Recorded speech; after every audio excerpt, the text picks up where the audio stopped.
Fala pessoal, tudo bom com vocês? Eu sou o professor e coordenador de redação aqui do DAZ, meu nome é David Gonçalves e hoje eu vim conversar com vocês sobre algumas dicas importantes em direção ao tão sonhado 1000 do Enem. Primeiro ponto, você que acredita erroneamente que quantidade é igual a qualidade já pode parar com isso, viu? Eu sei que é super normal que professores de redação, assim como eu, recomendem aos seus alunos que eles intensifiquem essa produção de texto. Isso faz parte do jogo e eu também faço isso, mas você não pode confundir essa intensidade na produção de redação com o fato de produzir redações sem reflexão nenhuma. Então, muitos alunos produzem 2, 3, 4, às vezes até 5 redações por semana, acreditando que isso vai compensar um tempo perdido ao longo do ano. Não, ao contrário, você só vai se frustrar, porque você vai perceber que no fim das contas você está tirando mais ou menos a mesma nota em cada redação. É claro que isso acontece, porque você não está oferecendo um tempo aí de reflexão sobre os erros que comete. Então o ideal é que você faça uma redação, observe os erros que cometeu, marque lá aquilo que você achar que é relevante marcar, porque com isso em vista, você produz o próximo texto observando tais erros. Se você sai produzindo redação sem refletir sobre esses erros, naturalmente, o que você vai tirar é uma nota muito parecida. E aí o pior é que os alunos acham que essa nota não está crescendo por um erro deles, quando na verdade, muitas vezes, esse erro não tem exatamente a ver com o aluno, mas com a estratégia adotada. Então vamos mudar essa estratégia e tentar conciliar um ritmo um pouco mais intenso, é verdade, mas sem deixar de lado esse período de reflexão. Tudo bem? Segundo ponto, pessoal, o Enem tem um conceito que é super relevante para o sucesso da sua redação. Esse conceito é relativo ao que eles chamam de projeto de texto. O que é o projeto de texto? Segundo o Enem, o projeto de texto ele é uma estrutura que se deixa perceber ao longo da leitura, de tal maneira que quem faz a leitura percebe que você não escreveu aleatoriamente, ao contrário, que você se preocupou em pensar esse texto antes de fato produzi-lo. Então existem algumas estratégias que o aluno pode lançar mão e deve fazê-lo para conseguir mostrar ao leitor que de fato existe um projeto de texto e consequentemente mostrar ao leitor que ele pensou naquela forma. Algumas dicas que podem te ajudar nesse sentido. Colocar a tese ao final da introdução. Então é muito comum que os alunos me perguntem, mas eu preciso colocar uma tese no final, eu não posso colocar no meio, eu não posso colocar no início. Não existe um lugar fixo para que o aluno coloque a sua tese, mas deixá-la ao final da introdução é uma ótima estratégia, porque isso faz com que a atenção do leitor esteja concentrada, fique concentrada em um ponto específico. Então se você deixa o seu ponto de vista central do texto no final da introdução, eu já começo a leitura da sua argumentação com o seu ponto de vista bem marcado.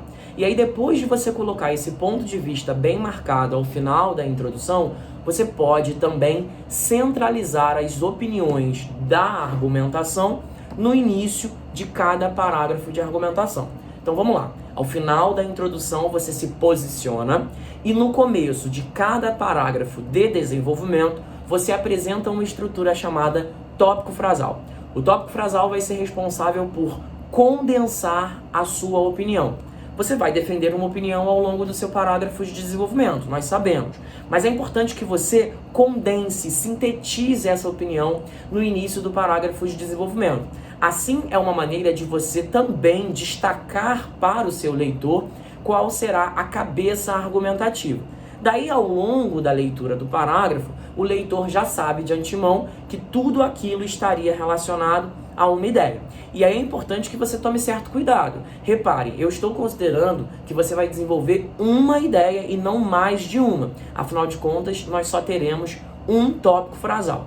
Esse tópico frasal ele precisa ser curto e, se possível, marcado com um conectivo logo no início. Observe a relação semântica que o seu parágrafo estabelece com o parágrafo anterior e empregue no tópico frasal um conectivo que estabeleça corretamente essa relação semântica. Por exemplo, se os dois parágrafos de argumentação estabelecem entre si uma relação de soma, é natural que os alunos empreguem um além disso ou um ademais.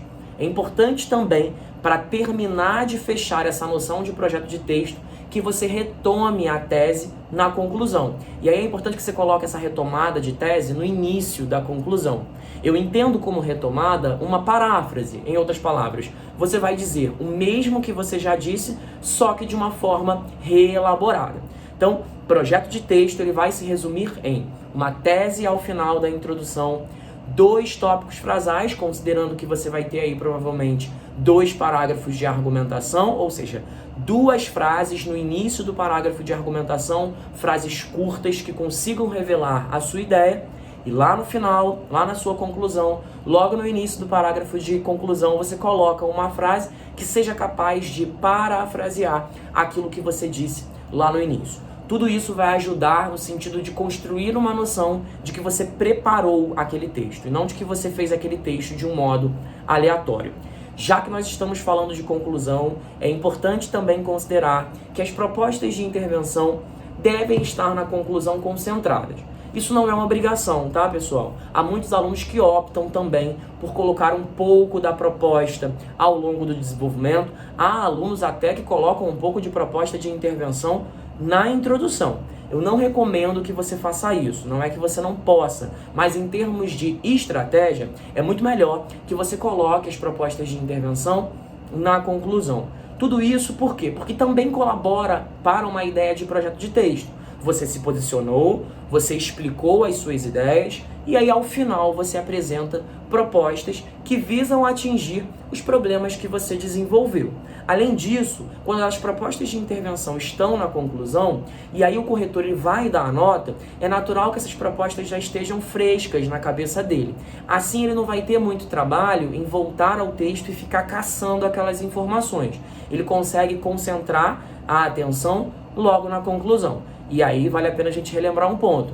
Sua proposta de intervenção, ela precisa ter obrigatoriamente 5 partes. Um agente, que é o elemento responsável por executar essa proposta, a ação, que é a proposta de fato, o meio, né, que pode ser aí o modo ou o meio como você vai aplicar essa proposta, como essa ação vai acontecer.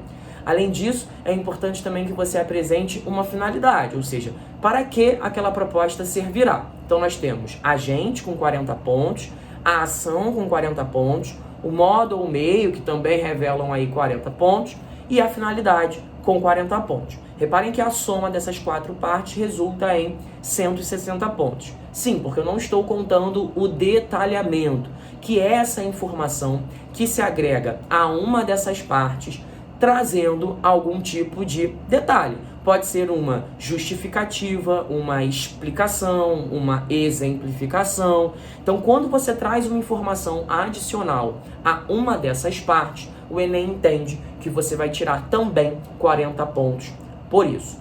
Beleza? Mais um ponto a considerar é o seguinte. Reparem que, desde o começo do ano, a gente vem falando em sala de aula que se trata de uma redação dissertativa argumentativa. Então, pessoal, vocês não podem se esquecer de lançar mão de juízos de valor ao longo da sua argumentação. Se um aluno faz uma redação e não imprime a esse texto juízos de valor, a tendência é que a sua argumentação seja descontada de alguma forma. Sim, porque quando a gente escreve uma redação, a gente não deve ser imparcial. Ao contrário, a gente precisa ser parcial. Então eu preciso lançar mão de verbos, adjetivos, às vezes advérbios, às vezes substantivos, que consigam revelar ao meu leitor que eu estou me posicionando. Então, se eu faço a leitura do seu texto e não consigo reconhecer no seu texto elementos que revelem a sua opinião, nós temos um problema. A gente costuma chamar esse tipo de texto expositivo, ou seja, é o texto que tão somente constata a realidade. Se o seu texto simplesmente constata a realidade, é porque você não está argumentando, e nesse sentido, certamente você será descontado.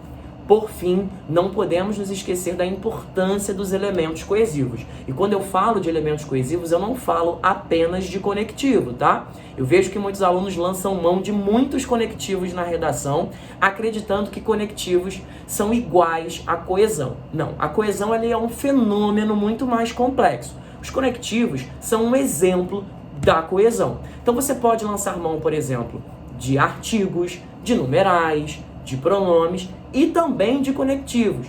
Esses são recursos oferecidos pela coesão. Além disso, não é recomendável que você coloque conectivos de uma maneira indiscriminada, ou seja, muitos alunos colocam um excesso de conectivo, acreditando que esse excesso garantirá sucesso. E na verdade não. O ideal é que os conectivos eles entrem criando relações semânticas entre as frases. Mas não significa que você vai colocar um conectivo no início de cada frase. Colocar um conectivo no início de todas as frases não vai fazer com que você tire uma boa nota. Ao contrário, muitas vezes faz até com que sua escrita pareça artificial e pouco natural. Bom, eu vou parando por aqui, acredito que essas dicas já vão te dar uma boa ajuda aí em direção à sua nota 1000. Agora é treinar bastante, prestar atenção nas aulas de redação e, claro, esperar a boa nota. Espero ter te ajudado, um beijo e até a próxima.